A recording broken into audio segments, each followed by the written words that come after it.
ご理解第28節。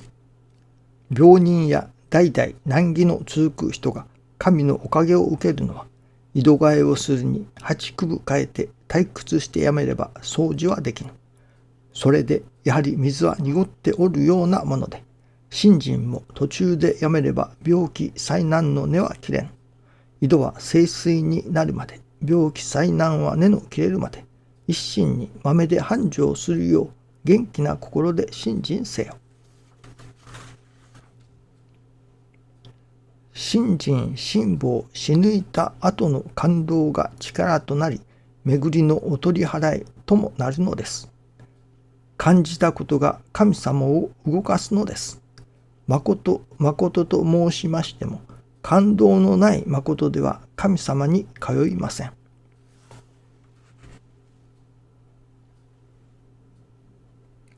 今朝はちょっと感動的なことを教えていただきました。気づかせていただいたというのでしょうか。それは天地書きつけです。生神金光大臣、天地金の神、一心に願い、おかげは我が心にあり、今月今日で頼めい。私どもはどうしてもおかげに目が行きます。ですから、おかげは我が心にありというところにスポットを当てようといたします。また当てたくなります。それでおかげをいただける。そのためには我が心、和らぎ喜ぶ我が心になることだと。そこに焦点を当てようといたします。ですから我が心になろうと努めようということになります。しかしこれがまだ信心のない初めてご縁をいただく方がお参りになる。その人に対しておかげは我が心ですよ。和らぎ喜ぶ心におかげがあるのですよ。と例えば話したとして、その人がその和らぎ喜ぶ我が心をいただけれるでしょうか。私は無理だと思いますね。何が何やら分かりません。初めての人に和らぎ喜ぶ我が心になればおかげになると言われても何が何やら分かりません。信心のない方でもありがたいという心が湧いてきて、それこそ10万回ですか100万回ですかのありがたいと、そこにがんも治るというお働きをいただかれる方もおられます。いわゆるそのいわば我が心の一つの形でしょうけれども、そのありがたいという心におかげがいただけれる。しかし今難儀の真っ只中にある人に、病気がある人に、その病気を我が心でいただきなさいとか、その難儀をありがたくなりなさいとか言われても、それは無理な話だと思いますね。何にも知らない人に和らぎ喜ぶ我が心でそのことをいただきなさいと言っても、それは無理な話です。今朝いただきますのは、その天地書きつけ、今まではそれを同時にいただいていました。いわば時系列で言えば、そのある時点を全く輪切りにした。そしてその同じ時に起こっているものとして認識していたのですけれども、これは違う。我が心というものは信心をして、信心の稽古をして初めていただけるものだ。それこそ和の心、安心の心、それは神様のお働きをいただき、神様からお守りをいただいている私というその体験の積み重ねがあって初めて和の心もいただけれる。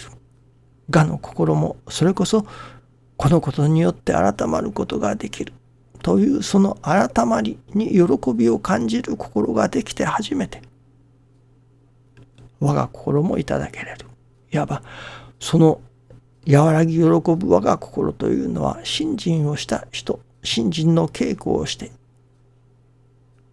心が何というのでしょうかね、心に目が向いた人、いわばある意味信心の稽古を長年積み重ねて初めていただけれるのが我が心だと。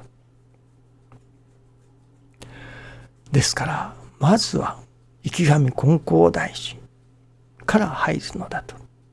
そしていわば取り次ぎの先生が神様なわけですね。取り次ぎ者に願う。そして次に神様のお働きを実感する。天地金の神様のお働きを実感する。取り次ぎ者があり、そして神が現れる。そしてそこに一心に願う。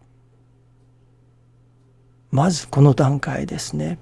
そして次に見教えをいただく。なるほど、自らの心を改まることだ。とまた神様のお守りをいただいている安心がいただけれる。この段階になってやっと我が心を目指そうとする。その我が心の片鱗なりともいただけれる。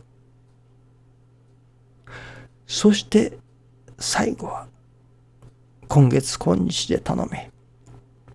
我無力だ。もう神様にお願いする以外はない。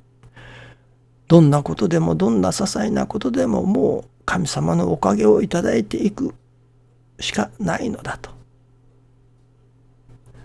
その生活の全面、一生の全面にわたって神様に全面降伏をするというのでしょうか。万歳をするというのでしょうか。もう願わずにはおれない、頼まずにはおれないという私がそこにあるわけですね。